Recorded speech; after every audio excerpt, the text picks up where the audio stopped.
మనకి వీడియోలో కనిపిస్తున్న దృశ్యం అంతా కూడా దీపు రైల్వే స్టేషన్ దగ్గర చేరుకున్నాము. పక్కన లోకోమోటివ్లు అయితే ఉన్నాయి, అలాగే ట్రాక్ సరి చేసే మిషన్ కూడా కనిపిస్తూ ఉంది. ఇదంతా కూడా దీపు రైల్వే స్టేషన్. ఈ స్టేషన్ లో బండి అయితే ఆగింది. ఇప్పుడు ప్లాట్ఫారం అటువైపు వచ్చింది, కొంచెం క్రౌడ్ ఫుల్ గానే ఉన్నారు, అందుకని నేను ఇటువైపు మాత్రం చూస్తున్నాను. ఈ ప్లాట్ఫారం మీద మెయింటెనెన్స్ అంత ఎక్కువగా లేదు, చూస్తే అంత గడ్డి పట్టేసి అంత నీట్ గా కనిపించట్లేదు.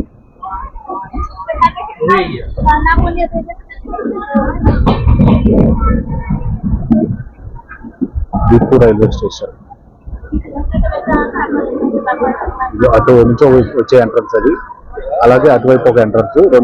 రెండు ప్లాట్ఫారంలు ఉన్నాయి అంతవరకే.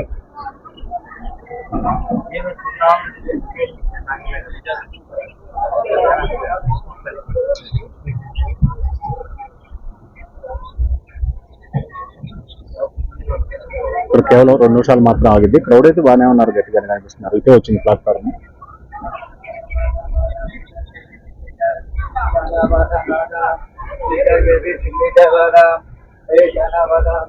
దిమ్మాపూర్ దాకా మన ట్రైన్ అయితే ఖాళీగా వచ్చింది. దిమ్మాపూర్ నుంచి ఫుల్ అయిపోయింది క్రౌడ్, ట్రైన్ ఫుల్ అయిపోయింది. దీపు రైల్వే స్టేషన్ నుంచి ట్రైన్ అయితే బయలుదేరింది. ఎక్కువసేపు ఆగలేదు, ఇక్కడ 2 నిమిషాలు మాత్రం ఆగింది. ఈ స్టేషన్ లో రోజుకి సుమారు 40 ట్రైన్స్ అయితే వచ్చిపోతూ ఉంటాయంట.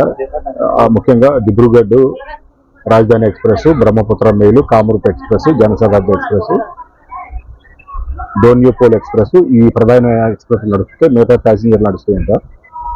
అలాగే గూడ్స్ బళ్ళు. ఇది డివిజన్ వచ్చేసి లుంబింగ్ ఏరియాలోకి వస్తుంది. బాయ్ బాయ్ డూపీ అని చెప్పుకుంటూ బండి అయితే మనకి ముందుకు కదిలిపోతా ఉంది. అమృత్ భారత్ పథకం కింద మొత్తం ఎన్ని స్టేషన్లను అభివృద్ధి చేస్తున్నారు అనేది ఒకసారి చూద్దాం. మనం ఇప్పుడు ఏదైతే మనం దీపు స్టేషన్ దాటి వచ్చేసామో అది చాలా చిన్న స్టేషన్, 2 ప్లాట్ఫారాలు మాత్రమే ఉన్నాయి. అలాంటి స్టేషన్ ని కూడా అభివృద్ధి చేస్తున్నారు అంటే మనం అమృత్ భారత్ పథకం ఎంత గొప్పదో అర్థం చేసుకోవచ్చు. మొత్తం సుమారు 1338 స్టేషన్లను అయితే అమృత్ భారత్ పథకం కింద అయితే డెవలప్ చేస్తూ వస్తున్నారు. ఈ విధంగా ఎన్ని రాష్ట్రాలకి ఎన్ని వచ్చినాయి అనేది ఒకసారి చూద్దాము రాష్ట్రాల వారీగా. ఉత్తరప్రదేశ్లో అత్యధికంగా 149 స్టేషన్లు, మహారాష్ట్రలో 86 స్టేషన్లు, గుజరాత్లో 87 స్టేషన్లు, పశ్చిమ బెంగాల్లో 94 స్టేషన్లు, రాజస్థాన్కి సంబంధించి 83 స్టేషన్లు, బీహార్లో 86 స్టేషన్లు, మధ్యప్రదేశ్లో 80 స్టేషన్లు, తెలుగు రాష్ట్రాల్లో సంబంధించి ఆంధ్రప్రదేశ్లో 72 స్టేషన్లు, తెలంగాణలో 39 స్టేషన్లు ఈ విధంగా అభివృద్ధి చేస్తూ ఉన్నారు. ఈశాన్య రాష్ట్రాల్లో మనం చూసుకున్నట్లయితే దీపు స్టేషన్ వాటిలో ప్రధానంగా ఉంది. మిగతా అన్ని కూడా చిన్న చిన్న స్టేషన్లు ఉన్నాయి. మొత్తం అస్సాంలో మొత్తం 49 స్టేషన్లను అయితే అభివృద్ధి చేస్తూ వస్తున్నారు.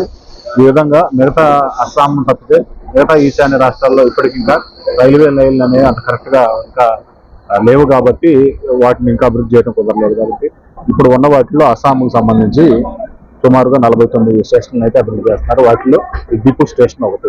ఆ పరంగా అమృత్ భారత్ పథకం కింద చాలా మార్పులు అయితే జరిగాయి. ముఖ్యంగా మనం తెలంగాణ ఏరియాలో చెప్పుకోవాలంటే సికింద్రాబాద్ స్టేషన్ చూసినట్లయితే ఒక ఎయిర్పోర్ట్ తయారు చేశారు. అదే అమృత్ భారత్ యొక్క గొప్పతనము. అమృత్ భారత్ పథకం అంటే అలా ఉంటుంది. అట్లాగే నేను పంజాబ్ లో చూశాను, జలంధర్ ఏదైతే ఉందో దాంట్లో కూడా చాలా బాగా చేశారు. అది పంజాబ్ ఏరియాలో కూడా అట్లా ప్రతి స్టేట్ లో కూడా ఒక మోడల్ కేంద్రం, మోడల్ స్టేషన్ అయితే తయారు చేస్తున్నారు. చాలా బాగుంది అభివృద్ధి అయితే. ఇలా అమృత్ భారత్ పథకం వచ్చిన తర్వాత, అమృత్ భారత్ ఎక్స్ప్రెస్ వచ్చిన తర్వాత రైల్వేలో బాగా అభివృద్ధి అయితే కనిపిస్తా ఉందని చెప్పుకోవచ్చు. ఇంకా దాదాపు చీకటి పడి వస్తుంది. 5:30 అయితే ఇది టైము. 5:30కి ఈ రోజు అయితే చీకటి పడిపోతుంది. రోజు నిన్న 6:30 వరకు అయితే చీకటి పడలేదు. ఇప్పుడు 5:30కి మబ్బులు ఉండటం వల్ల, సూర్యుడి ప్రభావం పెద్దగా లేకపోవడం వల్ల పూర్తిగా చీకటి పడిపోయింది. పూర్తిగా మళ్ళీ మబ్బులు అయితే కనిపిస్తున్నాయి. మళ్ళీ వర్షం వచ్చేట్టుగా కనిపిస్తుంది. ఇది పక్కన కొత్త ట్రాక్ నిర్మాణానికి సంబంధించి చాలా పనులు అయితే జరుగుతున్నాయి. చూడొచ్చు, ఇదంతా కూడా మొత్తం కొండల ప్రపంచమే. కొండల మీద నుంచి ఇదంతా కూడా కొత్త ట్రాక్ వేయాలంటే ఇదంతా తవ్వాలి. చాలా తవ్వటం అంటే అది చాలా పెద్ద పని. అందుట్లో ఇవి మట్టి కొండలు కాబట్టి వీటికి టనెల్స్ వేయటానికి కూడా కుదరదు. ఇవి ఖచ్చితంగా తవ్వి ట్రాక్ వేయాల్సిందేను, మట్టి అంతా పక్కకు పోయాల్సిందేను. ఇట్లాంటి చిన్న చిన్న స్టేషన్లు దాదాపు ప్రతి ఊరికి ఒక చిన్న స్టేషన్ అనేది ఉంది. అంటే ప్యాసింజర్ సర్వీస్ వరకు ప్రతి స్టేషన్ ఆగే విధంగా ప్యాసింజర్ సర్వీసులు అయితే ఉన్నాయి కాబట్టి ఎక్స్ప్రెస్లు అయితే ఆగవు. దాదాపు మెయిన్ స్టేషన్లో ఎట్లాగంటే అది కూడా ఒక 4 స్టేషన్లు 5 స్టేషన్లు వదిలిపెట్టి వాటిల్లో ఏదైతే మెయిన్ స్టేషన్ దాంట్లో ఆగేటట్టుగా ఎక్స్ప్రెస్ ప్లాన్ చేశారు. ఒక ప్యాసింజర్ అయితే మాత్రం ప్రతి టౌన్ లో ప్రతి స్టేషన్ కి ప్యాసింజర్ ఆగేటట్టుగా చేస్తున్నారు. ఎందుకంటే ఈ ఏరియాలో ముఖ్యంగా ఈ అస్సాం నుంచి నాగాలాండ్ ఈ కనెక్టివిటీ ఏదైతే ఉందో, ముఖ్యంగా మణిపూర్ ఆ ఏరియా వాళ్ళు కూడా వాళ్ళకి మిజోరాం వాళ్ళు వాళ్ళంతా కూడా ట్రాక్ లైన్ లేదు కాబట్టి రైల్వే లైన్ అనేది లేదు వాళ్ళకి. అసలు వాళ్ళు కూడా ఇటు దిమాపూర్ వచ్చే రైలు ఎక్కాలి కాబట్టి ఇలాంటి అభివృద్ధి జరిగితేనే త్వరగా వాళ్ళందరికీ రైలు మీద ప్రయాణం చేయాలనే కోరిక అందరికీ ఉంటుంది. అలా రైలు ట్రాక్ అనేది ఏర్పడితేనే వాళ్ళు ప్రయాణం చేయగలుగుతారు. కాబట్టి అభివృద్ధి అయితే జరగాల్సిన అవసరం అయితే ఎంత ఉంది. ఇలా చూస్తే ఇవన్నీ కూడా ఇక్కడ నుంచి దాదాపు అస్సాం నుంచి మళ్ళీ మన పశ్చిమ బెంగాల్ వెళ్ళే వరకు ఇట్లాగా ఇంటి కొండలు ఎక్కువ కనిపిస్తుంటాయి.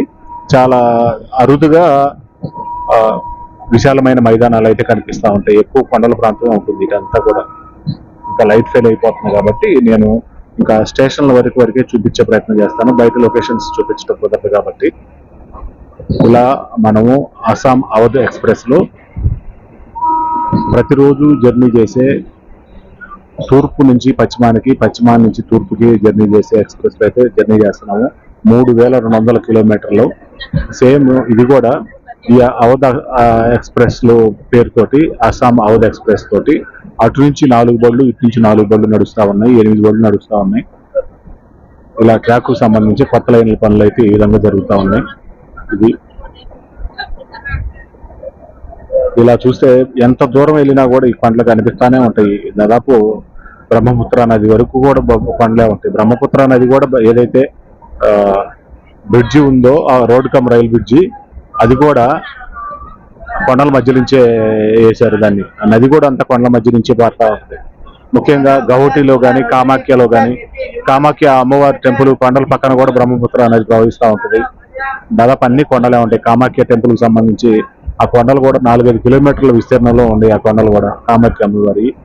ఇట్లా ఈ భూభాగం వైపు చూసుకుంటా వెళ్తా ఉంటే చాలా అద్భుతమైన ప్రపంచాన్ని చూస్తున్నట్టుగా ఉంటుంది. ఈ పచ్చదనము, ఈ కొండలు, ఈ చెట్లు, రకరకాల మనుషులు కూడా కనిపిస్తూ ఉంటారు ఇక్కడ. ఎందుకంటే మన వైపు ఉండే మనుషులకి ఇక్కడ ఉండే మనుషులకి చాలా భిన్నమైన తేడాలు అయితే ఉంటాయి. ఆచార వ్యవహారాలకు కావచ్చు, తిండి విధానంలో కావచ్చు, వాళ్ళ మనుషులు కూడా కొంచెం డిఫరెంట్ గా ఉంటారు. మనం గబక్కన ఇక్కడ అస్సాం వాళ్ళని కానీ ఈ ఏరియా వాళ్ళని చూస్తే వీళ్ళు చైనా వాళ్ళు ఏమనుకుంటాం, కానీ వాళ్ళు చైనా వాళ్ళు కాదు. ఈ ఏరియాలో చాలా రకాలు ఉన్నాయి కాబట్టి ఈశాన్య రాష్ట్రాలు అంటేనే అంత మిక్స్డ్ గా ఉంటారనమాట. చాలా జాతులు కలిసి ఉండటం వల్ల రకరకాల జాతుల్లో ఎవరు ఏంటనేది మనం కనుక్కోవడం కష్టంగా ఉంటుంది. 100 జాతులు అయితే ఉన్నాయి, తెగలు ఉన్నాయి. ఆ తెగల జాతుల్లోనే ఇప్పుడు నాగాసు వాళ్ళకి జరుగుతూ ఉంది. కుకీస్ నాగాస్ కి తీవ్రంగా పోరాటం అయితే జరుగుతూ ఉంది మణిపూర్ లో. ట్రైబల్ గా వాళ్ళని గుర్తించలేదని నాగాస్ కి కుకీస్ కి అంటే ఒకరిని గుర్తించకపోతే ఊరుకో ఉన్నట్టుగా వాళ్ళిద్దరికి యుద్ధం అయితే జరుగుతూ ఉంది. చాలా మంది చనిపోతా ఉన్నారు మణిపూర్ ఏరియాలో.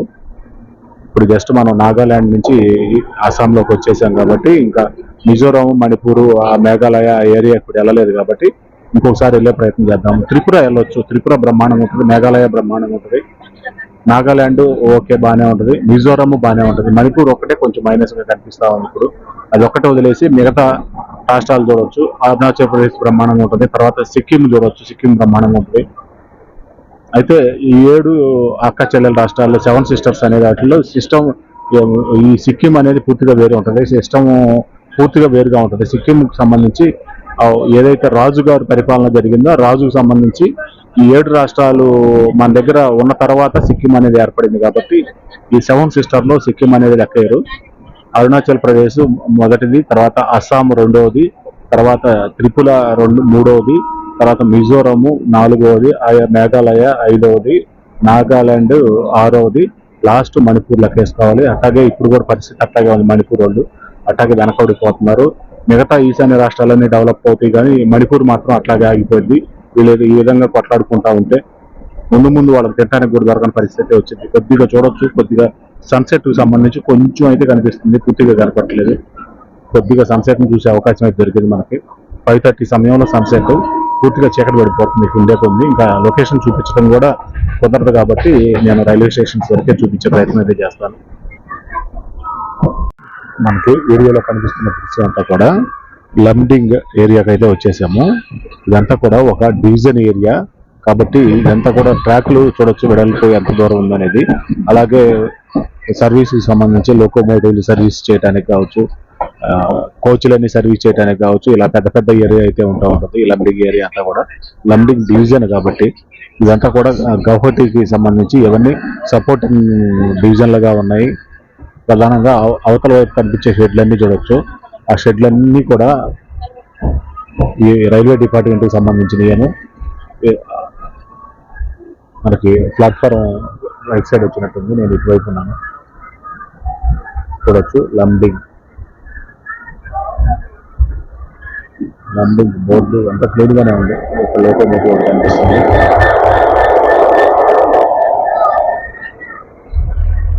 పక్కన ట్రైన్ అయితే ఉంది కానీ జస్ట్ కోచ్ మాత్రమే ఉన్నది. ఫుట్ ఓవర్ బ్రిడ్జి అది 1వ నెంబర్ ప్లాట్ఫారం, 2, 3, 4 ప్లాట్ఫారాలు అయితే ఉన్నాయి లంబింగ్ ఏరియాలో. 1, 2, 3, 4 ప్లాట్ఫారాలు ఉన్నాయి. ప్రస్తుతం మన బండి అయితే 4వ ప్లాట్ఫారం మీదకి వచ్చింది. టైం చూడొచ్చు, టైం కనిపిస్తుంది 7:17:44 అయింది. అంటే మన 12 అవర్స్ లెక్క వేసుకుంటే 5:44 అయింది అన్నట్టు లెక్క. 5:44కే ఇంకా చీకటి పడిపోయేట్టుగా ఉంది వాతావరణం. పూర్తిగా మబ్బులు పట్టేసింది. దాదాపు ఈ రోజంతా కూడా మబ్బుల్లోనే గడిపాము. దారిలో కూడా చాలా వరకు వర్షం పడింది. అట్లాగే సూర్యుడు కూడా పెద్దగా ప్రభావం చూపించలేకపోయాడు ఇవాళ కూడా. నిన్న చాలా వరకు కొంతవరకు కనిపించాడు 2-3 గంటలన్నా. ఈ రోజు కొద్దిగా 2 గంటలప్పుడు ఒకసారి కనిపించాడు పాపం. అట్లా మెరుపు లాగా కలుపుకొని మర్చిపోయాడు.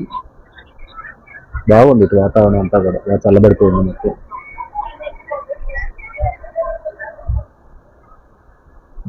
లంబింగ్ స్టేషన్ కి సంబంధించి సమాచారం. అక్కడ దాకా పెద్ద షెడ్ వచ్చింది, ఇక్కడ నుంచి చిన్న షెడ్కి వచ్చేసింది. ఇది కూడా త్వరలోనే మార్పు చేస్తారు. మొత్తం మెయిన్ డివిజన్ కాబట్టి అమృత భారత్ పథకం ద్వారా త్వరలోనే ఇది అభివృద్ధి అయ్యేట్టుగా మనం చూస్తాం. త్వరలో లంబింగ్ డివిజన్. లంబింగ్ స్టేషన్ నుంచి మన అస్సాం అవధ్ ఎక్స్ప్రెస్ అయితే బయలుదేరింది. అస్సాం అవధ్ ఎక్స్ప్రెస్ 15909 మన బండి నెంబర్ వచ్చేసి. ఇటువైపు నుంచి నడిచేటప్పుడు 15909గా నడుస్తుంది. అటు లాల్గర్ నుంచి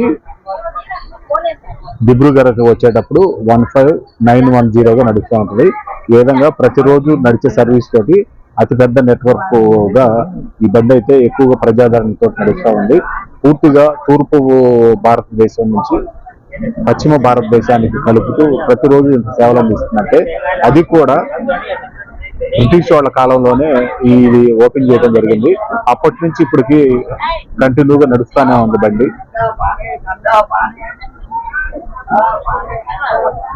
చాలా గ్రేట్ కదా. ఈ విధంగా ఈ ప్రస్తుతానికి లంబింగ్ స్టేషన్ లో ఉన్నాం కాబట్టి దాని గురించి చూద్దాము. ఈ స్టేషన్ కోడ్ వచ్చేసి LMG, ఈశాన్య సరిహద్దు రైల్వే డివిజన్ వచ్చేసి లంబింగ్ రైల్వే డివిజన్. ప్రధాన కార్యాలయం ఇక్కడే ఉంది. బాయ్ బాయ్ లంబింగ్ అని చెప్పుకుంటూ మన బండి అయితే ముందుకు కదిలిపోతా ఉంది. ఈ ప్రాంతం అంతా కూడా ఇది అస్సాంలోని హోజాయ్ జిల్లాకు సంబంధించింది. ఈ ఏరియా అంతా కూడా ప్లాట్ఫారంలో ఈ జంక్షన్ మొత్తం 5 ప్లాట్ఫారంలు అయితే ఉన్నాయి.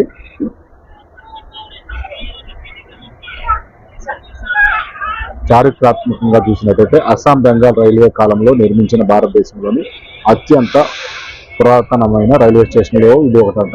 ఈ పెద్ద జంక్షన్ గౌహతి తర్వాత లంబింగ్ జంక్షన్ ఈ డివిజన్ లో ఇది 2వ అతి పెద్ద రైల్వే స్టేషన్ గా ఉంది. ఈ విధంగా చూసినట్టయితే చూడొచ్చు లోకోమోటివ్లు కూడా గోల్డెన్ పెట్టున్నాయి. ఇక్కడ రైలు రాకపోకల వివరంగా చూసినట్లయితే రోజుకి 65 నుంచి 70 ట్రైన్లు అయితే తిరుగుతూ ఉంటాయంట.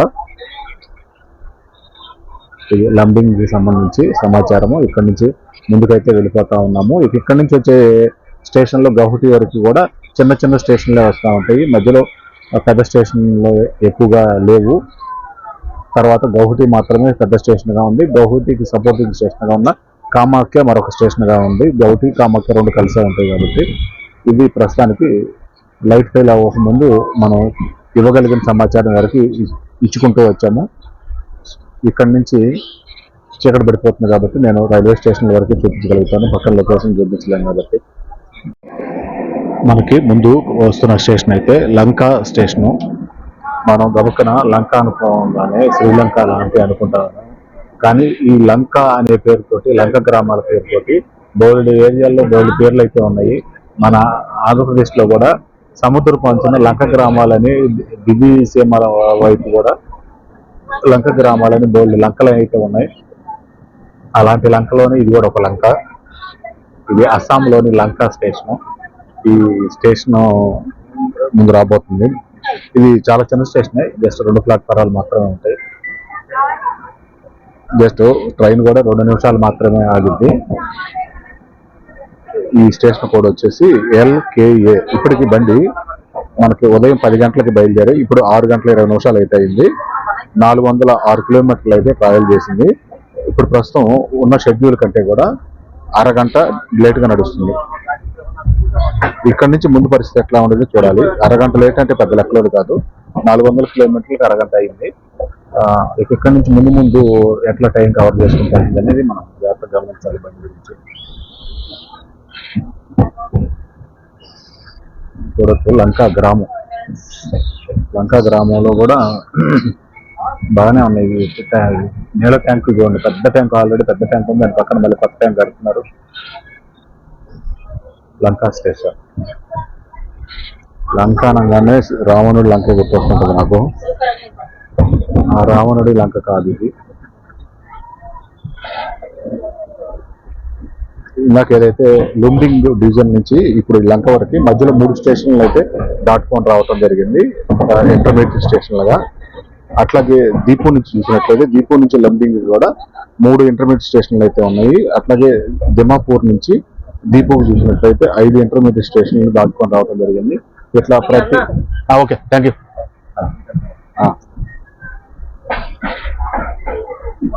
ఇట్లా దారి వెంట చూసుకున్నట్లయితే బోర్డు అంతా అయితే కనిపిస్తూ ఉంటుంది. ఇక్కడ చూడొచ్చు ఈ లంక ఏరియాలోనే లారీ ట్రాన్స్పోర్ట్ సంబంధించి, గూడ్స్ సంబంధించి ఎన్ని లారీలు ఉన్నాయో చూడొచ్చు. అంటే ఇక్కడ ఇండస్ట్రియల్ పరంగా కూడా చాలా మంచి ఫ్యాక్టరీలు ఉన్నాయని అర్థమైపోతుంది. ఇట్లా లారీలన్నీ ఇట్లా రైల్వే స్టేషన్ పక్కన ఎక్కడైతే ఉంటాయో అక్కడ ఇండస్ట్రియల్ పరంగా బాగా అభివృద్ధిలో ఉందని మనం అర్థం చేసుకోవచ్చు. గూడ్స్ సరుకు రవాణాకు సంబంధించి ఎక్కువ రవాణా అయితే ఇక్కడ నుంచి జరుగుతూ ఉంటుంది. ప్లాట్ఫారంలో ఉంటాం, 3 ప్లాట్ఫారంలో ఉన్నాయి. ఇప్పుడు 1వ నెంబర్ ప్లాట్ఫారం మీద మన బండి అయితే వచ్చింది. దాని పక్కన చూసినట్లయితే ఇటుపక్క 2, అటుపక్క 3 ప్లాట్ఫారం, 3 ప్లాట్ఫారంలు అయితే ఉన్నాయి.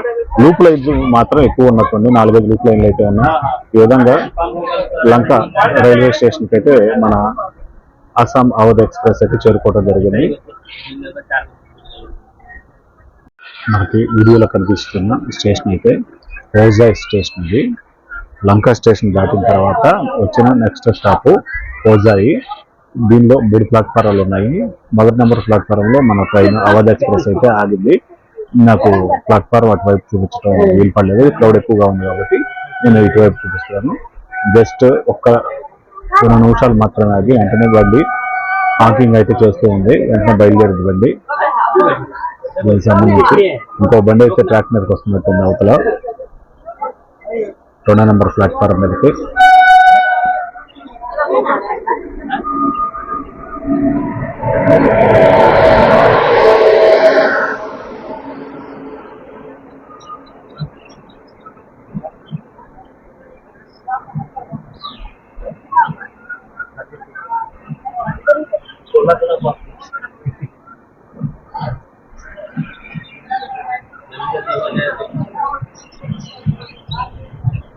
లంకా స్టేషన్ కి హోజాయ్ స్టేషన్ కి మధ్యలో ఒక్క చిన్న స్టేషన్ మాత్రమే స్కిప్ చేసి రావటం జరిగింది. అది కూడా ఇంటర్మీడియట్ స్టేషన్ ఒక్కటే, అంటే వెంటనే స్టాపింగ్ అయితే ఉంది ఎక్స్ప్రెస్ అయితే చెప్పుకోవాలి అవధికి.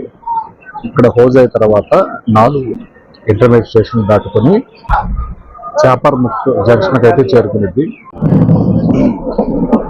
మనకి వీడియోలో కనిపిస్తున్న రైల్వే స్టేషన్ వచ్చేసి